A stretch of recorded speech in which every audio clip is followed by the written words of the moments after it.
Saudi அரேபியாவில் ஏற்பட்ட விபத்தில் ஒருவர் மட்டுமே உயிர் பிழைத்ததாக தற்போது தகவல் வெளியாகியுள்ளது. கூடுதல் விவரங்களோடு இணைக்கிறார் நமது செய்தியாளர் ராஜேஷ். வணக்கம் ராஜேஷ்.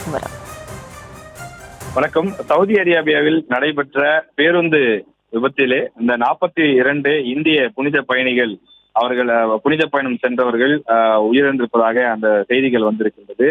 மெக்காவிலிருந்து மதினாவுக்கு இந்த யாத்ரீகர்கள் ஏற்றி சென்ற பேருந்து டீசல் டேங்கர் லாரி மீது மோதியதால் இந்த பயங்கர விபத்து ஏற்பட்டிருக்கிறது. 42 பேர் உயிரிழந்த நிலையில ஒரே ஒரு இளைஞர் மட்டும் உயிர் பிழைத்தார் என்ற அந்த தகவலானது கிடைக்கப்பட்டிருக்கின்றது. அவர் லாரி ஓட்டுநருக்கு, அதாவது அந்த பேருந்தை ஓட்டுநருக்கு அருகிலேயே அமர்ந்திருந்த காரணத்தினாலே அவர் உயிர் பிழைத்ததாக சொல்லப்படுகின்றது.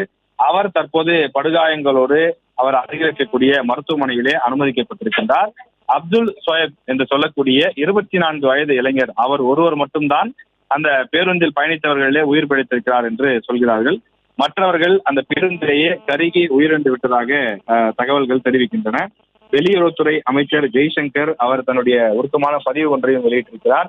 தொடர்ந்து இந்தியர்கள், அந்த இறந்த 42 இந்தியர்களுடைய உடல்களையும் ஹைதராபாத் கொண்டு வருவதற்கு தேவையான நடவடிக்கைகள் எடுக்கப்பட்டிருப்பதாகவும் அவர் குறிப்பிட்டிருக்கிறார். தொடர்ந்து அங்க இருக்கக்கூடிய வெளியுறவுத்துறை அதிகாரிகளை நேரில் அனுப்பி அவர்களது உடல்களை எவ்வளவு விரைவாக இந்தியாவிற்கு கொண்டு வர முடியுமோ அதற்கு தேவையான நடவடிக்கை எடுக்க வேண்டும் என உத்தரவிட்டிருப்பதாகவும் சொல்லப்படுகின்றது.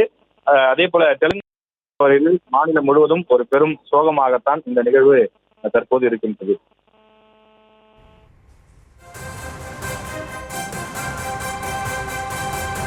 விவரங்களுக்கு நன்றி ராஜேஷ்.